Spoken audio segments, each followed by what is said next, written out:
బలహీన వర్గాల కోసం ఎన్టీఆర్ టీడీపీ స్థాపించారు. వారికి రాజకీయ అవకాశం ఇచ్చి ప్రోత్సహించారు. నాటి నుంచి నేటి వరకు టీడీపీకి బడుగు బలహీన వర్గాలే ఆయువు పట్టు. ఎన్టీఆర్ విధానాలను ముందుకు తీసుకువెళ్లిన నేత చంద్రబాబు గారు. ఎన్టీఆర్కు వారసుడు చంద్రబాబు అయితే ఆయనకి వారసుడు నారా లోకేష్. అన్న ఎన్టీఆర్ స్త్రీలకు ఆస్తిలో సమాన హక్కు తీసుకొచ్చారు. మమ్మల్ని కించపరుస్తున్నారని టీడీపీ నేతలపై లక్ష్మీపార్వతి చేసిన వ్యాఖ్యలను ఖండిస్తున్నాం. చంద్రబాబు ఎప్పుడూ కూడా లక్ష్మీపార్వతి పేరు ఎత్తలేరు. ఎన్టీఆర్ కుటుంబ సభ్యులు అని చెప్పుకునే లక్ష్మీపార్వతి టీడీపీలో ఎందుకు ఉండలేదు? టీడీపీని భూస్థాపితం చేయాలని చూసిన జగన్ పార్టీలో ఎలా ఉన్నావు? జగన్తో చేతులు కలిపి చంద్రబాబును నీ నోటికొచ్చినట్టు దూషిస్తావా? టీడీపీని పెట్టింది ఎన్టీఆర్ అయితే బతికించింది చంద్రబాబు. దశా దిశలా ప్రజల ఆదరణతో టీడీపీ మరింత వృద్ధి చెందుతుంది. చంద్రబాబు, లోకేష్ గార్ల సారథ్యంలో టీడీపీ ప్రజాదరణ పొందుతుంది. ఈ పార్టీకి భవిష్యత్తులో నారా లోకేష్ నాయకత్వం వహిస్తారు.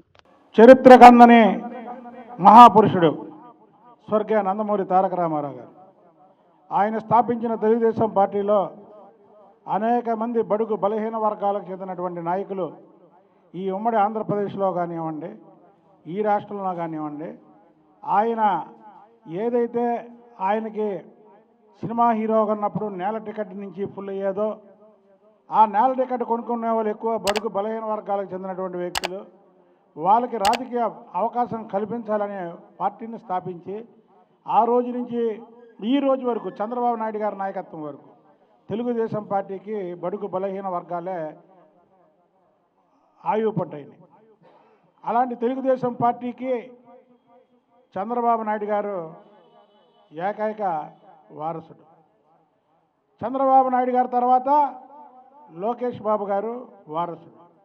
అన్న నందమూరి తారక రామారావు గారు ఈ విషయాలన్నీ గుర్తించి ఎప్పుడో ఆయన ఎవరు తీసుకురానటువంటి చట్టాన్ని తీసుకొచ్చారు. స్త్రీలకి సమాన హక్కు అంటే మనకి నలుగురు పిల్లలుంటే ఆడ మగ పిల్లలుంటే మగాళ్ళకి ఏది చేస్తామో ఆడవాళ్ళకు కూడా అదే జరుగుతుందని సమాన హక్కు కల్పించారు. ఇవాళ నారా చంద్రబాబు నాయుడు గారు ఆయన అల్లుడు అవ్వచ్చు, లేదా నారా లోకేష్ బాబు గారు కూతురు కుమారుడు అవ్వచ్చు, ఇవన్నీ గ్రహించే సమాన హక్కు అన్నాడు. అంటే ఈ తెలుగుదేశం పార్టీ వారసుడు చంద్రబాబు నాయుడు గారు, తర్వాత లోకేష్ బాబు గారు, అందులో ఎటువంటి సందేహం లేదు.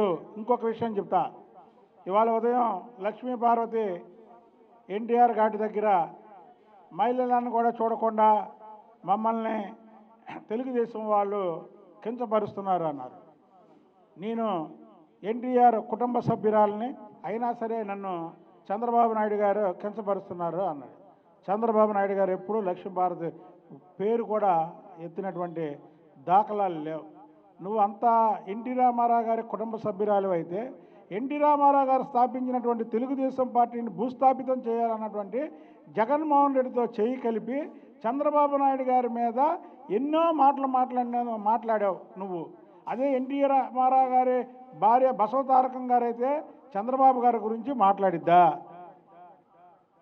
జగన్మోహన్ రెడ్డితో చేతులు కలిపిద్దా?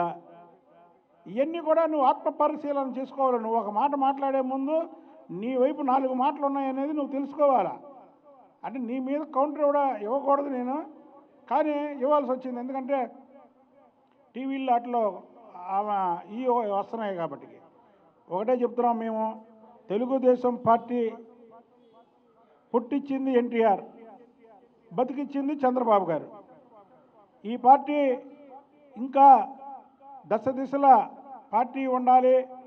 ఈ పార్టీ ఇంకా ఉవ్వెత్తున వెళ్ళాలంటే నారా చంద్రబాబు నాయుడు గారు, నారా లోకేష్ బాబు గారి నాయకత్వం అవసరం. ఇవాళ తెలుగుదేశం పార్టీలో ఉన్న ప్రతి ఒక్కరు కూడా అలా నాయకత్వాన్ని ఒప్పుకుంటున్నాం.